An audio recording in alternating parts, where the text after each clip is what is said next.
Gabe, thanks so much for being with us today. It's a pleasure to have you here with us. Thanks. It's a pleasure to be here. Tell us a little bit about how your first few months on the council have been. Has it been what you expected it to be? It's been remarkable.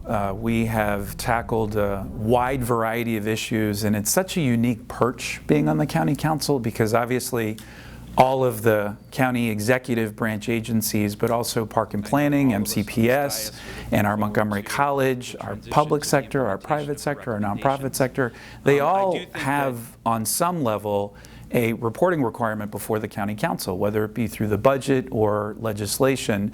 And so it really does give you a depth that's important because you can see the whole county and you just see how all of the issues that we tackle every day are connected. Housing, economic development, education, social services.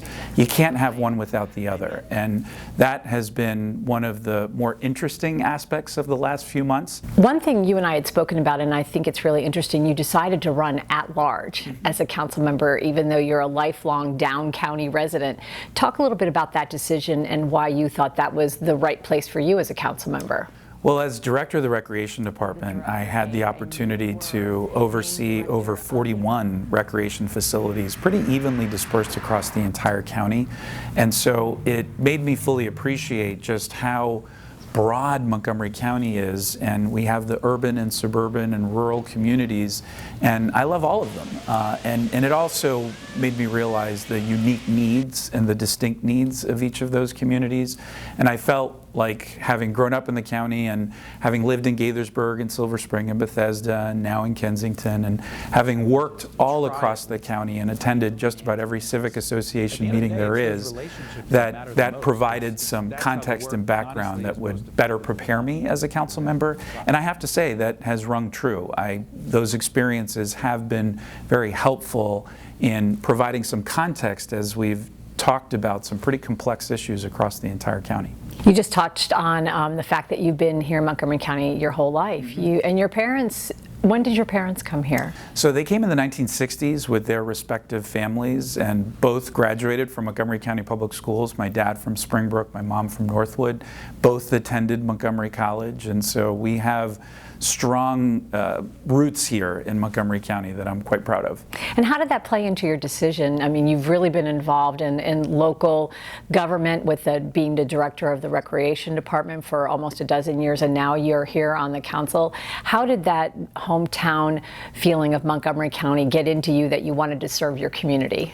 Well, I love Montgomery County, and I really love public service. I've dedicated most of my professional career to public service. I worked in the nonprofit sector prior to becoming the director of the Recreation Department, which really gave me a perspective of the needs, challenges, but also opportunities that exist across the entire county. And I just felt that elected office, unquestionably, in my opinion, puts you in the best position to really impact long-term and I'll say sustainable change. And so that's why I decided to run, and that's why I'm so proud to be serving our residents to ensure that everybody has a seat at the table and that everybody is heard. We had a conversation with Mr. Albornoz, and I told him that I would be stealing his recommendation. And you have taken on one of the most challenging committees where there's a lot of need, the Health and Human Services Committee. You're the chair. Talk a little bit about how the work of the Health and Human Services Committee has become more challenging over the years as we've seen more poverty here in Montgomery County, and we've grown and we're so diverse. How has that challenged our ability to meet everyone's needs? Well, we're going to approach more than 1.2 million people after the next census, and the fastest growing demographic in Montgomery County is our older adult population, as an example. 9% today over the age of 65, that will balloon to over 22% over the next 16 years. And so there is growing needs in every sector within our community. I'm so proud of the fact that we're a welcoming community. We have an amazing constellation of programs and services that are designed to help provide wraparound services to our immigrant community. We have a lot of newly arriving immigrants, some of which are in dire circumstances and seeking asylum. And we have a safety net that is as strong as there is across any local jurisdiction across the country, but it is being challenged. And the other challenge is our revenue and is not keeping pace with the need that we're seeing. And that was very clear to me going through the budget process this year. Needs within our special needs community and our disability community, needs among our senior population, you name it. There are challenges that we're facing, and while we have a great Health and Human Services department and nonprofit sector, and our private sector supports our efforts here as well, there are no question that our challenges are outpacing our ability to address them, and that concerns me. In the budget, you just touched on the budget, which we just finished, there was additional money put in for those folks with developmental disabilities and in other areas. Talk a little bit about the budget process and how you think it went, and did we do a good job making sure everybody was covered? So I think we did a good job. As I said in my opening statement, as we were passing the budget, budgets are moral documents, and I believe the moral compass of this county council bends towards social justice and ensuring that we pursue the common good, and that our North Star be fiscal responsibility. But we also will need to focus on economic development moving forward so that we can enhance our revenue, because we just don't have enough of it right now to meet all needs.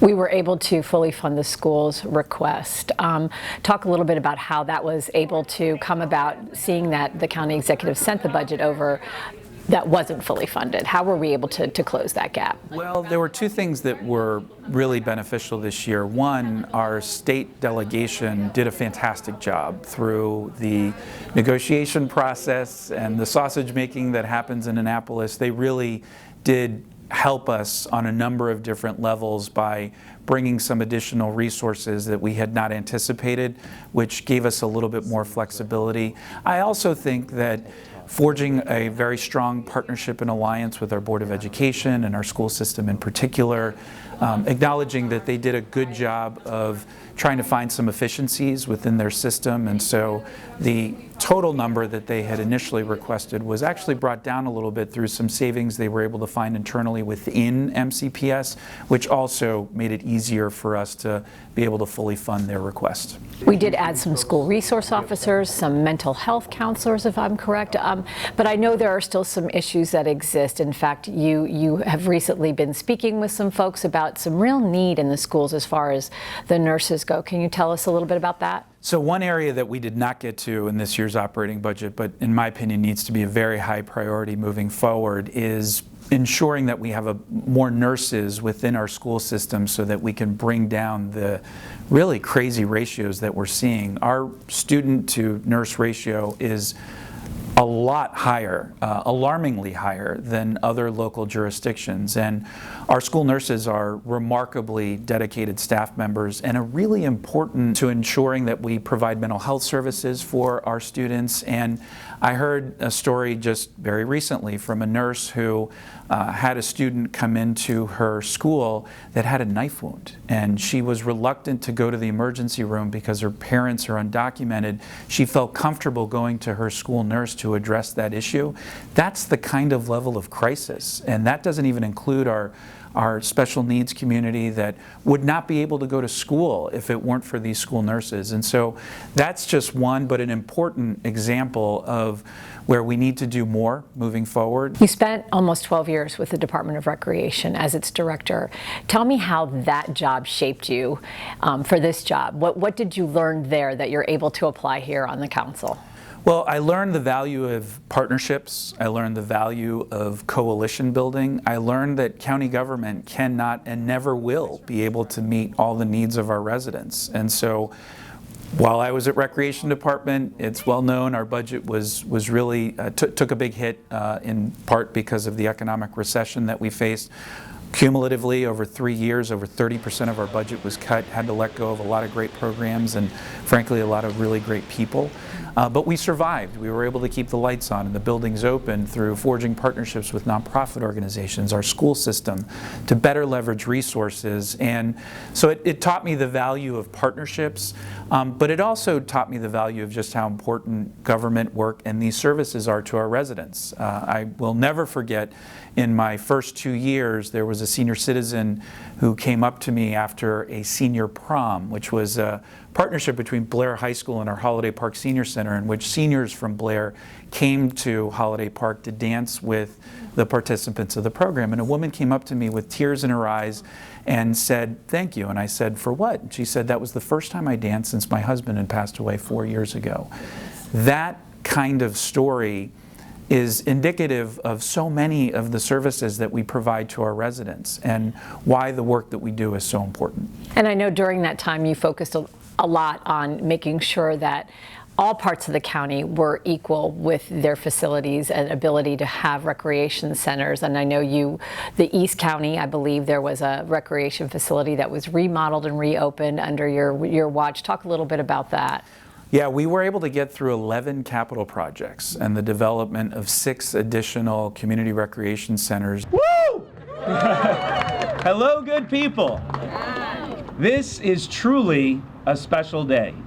This has been a day that's been long in coming. And 2 additional senior centers through the last administration. We took advantage of the low cost of building. That was one of the very few benefits of the recession last time around. And so that did create more capacity for us to be able to provide the kinds of health and wellness services that are really important to enhancing the quality of life of our residents. And so I had a great experience as the director of the Recreation Department. And as much as I love that work, I realized that if we're really going to address the needs of our county, I felt like elected office was the way to go. You've already reached out to the Montgomery County Latino employees here to kind of encourage and talk to them and stress to them how important they are to our workforce. You recently met with a group of them and talked a little bit about an experience that you had as a young intern in Mexico City and how that shaped you. And you also encouraged them to mentor and get out in their community and be involved. Why was it important for you to reach out to that group of folks and let them know these things about yourself? Well, one of the most important things that we have to do moving forward is ensure that the county employees reflect the diversity of the communities we're serving. It will ensure that we provide more services in the way that people need them.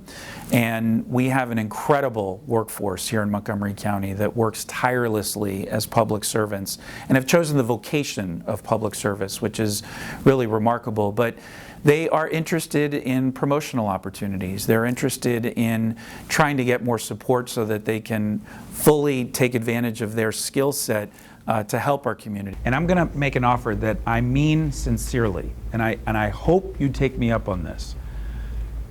If you ever want to have coffee with me to do career exploration, to talk about thoughts or concerns with the county, call me. And so it was important to me to come out and talk to them and share some of my experiences and my journey. And the one you're referring to occurred while I was in college. I was in a study abroad program and worked for a year for an organization that worked with homeless and runaway youth. And having grown up in the county, I didn't fully appreciate until that experience what a bubble I lived in. But it wasn't until that exposure to extreme poverty and injustice that I came back invigorated and inspired and wanting to choose a career in public service. I just want to ask you one last question. What will we see from Gabe Albornoz in the next few months? What can we look forward to from you here on the council? Well, we have a number of projects we're going to be working on within the Health and Human Services Committee. One is a nonprofit summit in which we are going to bring our entire nonprofit sector together to fully address from a systemic approach the various challenges we have in our county and hopefully bring in some, offer that as a showcase to bring in third-party funders and more foundation support in the county.